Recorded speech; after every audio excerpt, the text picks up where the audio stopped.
लफ्ज़ जिहाद के खिलाफ कठोर कानून बने, धर्मांतरण के खिलाफ कठोर कानून बने, जनसंख्या नियंत्रण के लिए कठोर कानून बने, लैंड जिहाद पे कठोर कानून बने, नशा तस्करों को फांसी देने के लिए कानून बने। 1 लाख करोड़ का नशे का कारोबार हो रहा है और जो नशे के कारोबार में पैसा आ रहा है उसकी बहुत बड़ी संख्या में वही पैसा घूम के लफ्ज़ जिहाद की फंडिंग के काम आ रहा है। इसलिए इसको रोकना जरूरी है। जब नियम कानून बनाते हैं तो पता नहीं उन 10 देशों का कानून क्यों नहीं देखते जिन 10 देशों का संविधान देख के भारत का संविधान बनाएगा। आज के 75 साल पहले जब गूगल पे कुछ भी उपलब्ध नहीं था, गूगल था ही नहीं, जब अमेजॉन तक था ही नहीं, अमेजॉन से किताब नहीं आती थी, आज के 75 साल पहले हमारे संविधान निर्माताओं ने पानी के जहाज से 10 देशों का संविधान मंगवाया था। सब संविधान आने में ही कम से कम 1 महीने लग गया था। जापान का संविधान मंगाया, सिंगापुर का मंगाया, अफ्रीका से मंगाया, अमेरिका से मंगाया, 10 देशों का संविधान मंगाया। उन 10 देशों के संविधान को पढ़ा और फिर भारत का संविधान बनाया। और आज जब सब कुछ ऑनलाइन उपलब्ध है, आपको किसी देश का कानून देखना है, फट से जाओ गूगल पे मिल जाएगा। आपको किसी देश का संविधान देखना है, अमेज़न पे ऑर्डर करो या ऑनलाइन पूरी ऑर्डर करो, 4 दिन के अंदर हाजिर हो जाएगा। जब ये फैसिलिटी है, फिर संविधान कानून बनाते समय कम से कम 10 देशों का कानून तो पढ़ना ही चाहिए ना, जिस 10 देशों का नकल करके संविधान बनाएंगे। देखते ही नहीं। उदाहरण के लिए अभी धर्मांतरण नियंत्रण कानून बनाएंगे, अभी महाराष्ट्र में बनाया। मैं मुख्यमंत्री फडणवीस जी को धन्यवाद देता हूं कि उन्होंने महाराष्ट्र में धर्मांतरण नियंत्रण कानून बनाया। उनकी मंशा अच्छी थी, उन्होंने कानून बना दिया। अब मुख्यमंत्री का काम कानून की धारा देखना थोड़ी होता है। मुख्यमंत्री को कानून बनाओ, कानून बना दिया। अरे ये काम तो बाबुओं का होता है, ये काम तो कानून मंत्रालय का होता है कि महाराष्ट्र के लिए कानून बन रहा है तो एक बार ये तो देख ले यूपी वाला कानून कैसा है, एमपी वाला कानून कैसा है, राजस्थान वाला कैसा है, छत्तीसगढ़ वाला कैसा है, ये देखना हमारा काम होता है। महाराष्ट्र में जो कानून बना है उसको बाबुओं ने लगता है एसी के ऑफिस में बैठ के कॉफी पीते पीते बनाया है। इससे 100 गुना अच्छा कानून छत्तीसगढ़ का और राजस्थान का। अभी कभी बात कोई बोलेगा नहीं, लेकिन मैं नहीं बोलूंगा, कोई नहीं बोलेगा, एक आदमी बोलना चाहिए ना। मुख्यमंत्री जी की मंशा बहुत अच्छी, लेकिन उनके पास तो हजारों काम है, उनको थोड़ी एक धारा देखना होता है। ये काम होता है उस डिपार्टमेंट का। उस डिपार्टमेंट के लोग ये देखें जो हम बनाने जा रहे हैं इसमें बाकी क्या व्यवस्था है। तो हम आज कानून बना रहे हैं तो कल तक जितने कानून भारत में देखना चाहिए, नहीं देखा, बैठे बैठे देखे बना दिया। अभी तो छत्तीसगढ़ वाला कानून बनाया, शानदार कानून बनाया, उसमें धर्मांतरण पे आजीवन कारावास है, धर्मांतरण पे 25 लाख रुपए तक जुर्माना है और घर वापसी करना आसान है। शानदार कानून बनाया।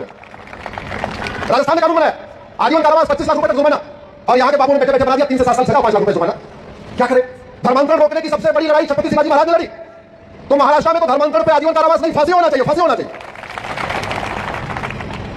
ये छत्रपति शिवाजी महाराज संभाजी महाराज की धरती है, इसलिए यहाँ का कानून तो भारत का सबसे अच्छा कानून होना चाहिए। क्यों? क्योंकि छत्रपति शिवाजी महाराज का जुडिशियल सिस्टम भारत का सबसे शानदार जुडिशियल सिस्टम था। आज के कॉलेज में पढ़ाया नहीं जाता।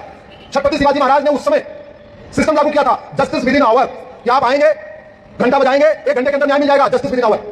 मुकदमा आपका कॉम्प्लिकेटेड है, दिन भर रुकना पड़ेगा, जस्टिस विद इन डे। मुकदमा ज्यादा कॉम्प्लिकेटेड है, थोड़ा जांच करानी पड़ेगी, तो जस्टिस विद इन वीक, 1 सप्ताह के अंदर आपको न्याय मिल जाएगा। 2 ही 4 केस है छत्रपति शिवाजी महाराज के समय, 2 मुकदमा 2-3 हफ्ते चला है, लेकिन जस्टिस विद इन मंथ तो होता ही होता। लेकिन ना लॉ कॉलेज में पढ़ाया जा रहा है, ना इसके ऊपर कहीं चर्चा हो रही है। सब कुछ हमारे पास है, हमारे पूर्वजों ने सब कुछ किया हुआ है। एक बार हम झांक के देख ले हमारे पूर्वजों ने क्या व्यवस्था किया था, सब मिल जाएगा। छत्रपति शिवाजी महाराज के समय जासूसी और देशद्रोह की एक ही सजा थी, क्या? सजाए मौत। प्रतापगढ़ के किले का मैं कोना देख आया हूं, वहां पीछे कोना है और उसके नीचे 150 फीट नीचे खाई है। जो देश से गद्दारी करेगा, जो मक्कारी करेगा, जो हरामखोरी करेगा, जो जासूसी करेगा, उसको पीछे ले जाएंगे और वहीं से धीरे से। ऐसा ही जरूरत है, ऐसे ही कानून की जरूरत है। आज पुणे जो महाराष्ट्र की सांस्कृतिक राजधानी कभी हुआ करती थी, एक से बढ़कर एक बड़े संत यहां हुए, शास्त्रार्थ होता था, और महाराष्ट्र की नहीं पूरे भारत की सांस्कृतिक राजधानी हुआ करती थी। पूरा नशे का कारोबार इतना फल फूल रहा है यहां पे, आज पूरा बाहर बदनाम हो चुका है। कहीं सच्चाई बता रहा हूं आपको, मैं तो हर हफ्ते पूरे देश में घूमता रहता हूं, कहीं स्कूल कहीं स्कूल। आज की डेट में जहां लोग पुणे अपने बच्चों को भेजने में गर्व महसूस करते थे, आज की डेट में पुणे अपने बेटे और बेटी को भेजने से डरते हैं, क्योंकि उसके पहले तो बच्चे आए यहां से नशेड़ी होकर गए, ला तो नहीं कर पाए, एमबीए तो नहीं कर पाए, मेडिकल तो नहीं कर पाए, इंजीनियरिंग तो नहीं किए, हाँ नशेड़ी होकर यहां से गए। सिंगापुर में पहले ड्रग के ऊपर देखते गोली मारी जाती, फिर थोड़ा वहां विवाद हुआ, यूएन ने बोला ऐसे कैसे करेंगे, देखते गोली कैसे मार देंगे, बोले ठीक है कानून बना दे। सिंगापुर की सरकार ने कानून बना दिया, अब देखते गोली नहीं मारेंगे, 6 महीने के अंदर फांसी दे देंगे।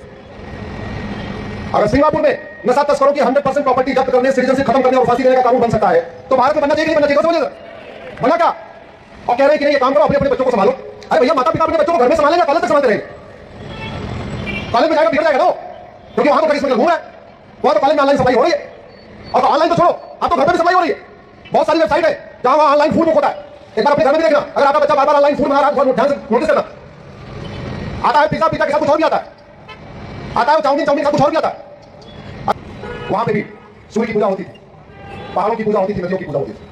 और 75 साल पहले तो अफगानिस्तान, पाकिस्तान, बांग्लादेश, मालदीव पे भी उस सारे त्योहार मनाए जाते थे जो हम आज मनाते हैं। और आज कंबोडिया, मलेशिया, इंडोनेशिया छोड़िए, कजाकिस्तान, तुर्कमेनिस्तान को छोड़िए, अफगानिस्तान, पाकिस्तान, बांग्लादेश, मालदीव छोड़िए, भारत के 9 राज्यों में भी नवरात्र नहीं मनाया जाता। भारत के 9 राज्यों में भी गणेश पूजा नहीं होती।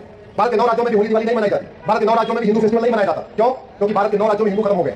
800 जिलों में से 200 जिलों में खत्म हो गए, इसका मतलब 25% राज्यों में खत्म हो गए, 25% जिलों में खत्म हो गए। 6000 तहसीलों में से 1500 तहसीलों में नवरात्र मनाया जाता है, गणेश पूजा होती है, न होली होती है, न दिवाली होती है, न रक्षाबंधन होता है, यानी 25% तहसीलों की डेमोग्राफी बदल गई। ये डेमोग्राफी और न बदले, यही मेरी कोशिश है। और ये डेमोग्राफी बदल रही है लफ्ज़ हाथ के कारण, ये डेमोग्राफी बदल रही है धर्मांतरण के कारण, ये डेमोग्राफी बदल रही है घुसपैठ के कारण, ये डेमोग्राफी बदल रही है जनसंख्या विस्फोट के कारण, ये डेमोग्राफी बदल रही है ड्रग्स हाथ के कारण। ड्रग में ऐसी दवाइयां मिलाई जा रही हैं जिससे लड़कों में, बेटों में नपुंसकता बढ़ रही है और बेटियों में बाजपन बढ़ रहा है। हम बहुत बड़े खतरे में। अभी अलग बात है कि हम 3 BHK का फ्लैट ले लेते हैं, फिर आराम से होता है, हमारा बच्चा हो गया, हम सुरक्षित नहीं है, नीचे सिक्योरिटी वाला आई है, कोई दिक्कत नहीं, हमारी दुनिया सुरक्षित है। ऐसे नहीं। 1947 में आडवाणी जी अपना मकान, दुकान, खेत खलिहान, उद्योग व्यापार छोड़ के भागे थे। जेठमलानी जी अपना सब कुछ छोड़ के भागे थे। इंद्र कुमार गुजराल को अपना सब कुछ छोड़ के भागे। मनमोहन सिंह जी अपना सब कुछ छोड़ के भागे। राज कपूर, पृथ्वीराज कपूर, लाला मन्नाथ, महेंद्र मन्नाथ, मिल्खा सिंह, खुशवंत सिंह, सुनील दत्त, यश चोपड़ा, प्रेम चोपड़ा, देवानंद, ये कोई भी 1 रुपए लेकर नहीं भाग पाए थे। और इन्हीं में से मैं कुछ लोगों को एक ऐसे थे अपनी बहन को लेकर भाग पाए। भारत तो टुकड़े टुकड़े हो गया। पिछले 25 साल में भारत के 2000 साल में भारत के 25 टुकड़े हो चुके। पिछले 200 साल में भारत के 7 टुकड़े हो चुके। और आज जिस डेमोग्राफी बदली है, अगर इसको हमने ठीक नहीं किया तो कुछ भी हो सकता है। राजा रणजीत सिंह ने कभी सोचा नहीं था पंजाब के 2 टुकड़े होंगे, लेकिन पंजाब के 2 टुकड़े हुए। राजा शशांक ने नहीं सोचा था बंगाल के 2 टुकड़े होंगे, बंगाल के 2 टुकड़े हुए। राजा हरि सिंह ने कभी नहीं सोचा था कश्मीर के 2 टुकड़े होंगे, कश्मीर के 2 टुकड़े हुए। भगत सिंह, सुखदेव, राजगुरु, वीर सावरकर हो पाया क्या? नहीं हो पाया। डेमोग्राफी बदली तो विभाजन निश्चित है, और डेमोग्राफी तेजी के साथ बदल रही है। इसलिए मैं कहता हूं अब समय आ चुका है, देर न किया जाए, गुलामी के नामो निशान मिटाया जाए, गुलामी की कुरीतियां खत्म हो, गुलामी की कुप्रथाएं खत्म हो, गुलामी की मदरसे बंद हो, गुलामी की शिक्षा व्यवस्था बदले और भारत में राम नीति लागू हो। सत्य से अर्थम समाचार, भयभीत होए न प्रीत, लोहा लोहे को काटता है।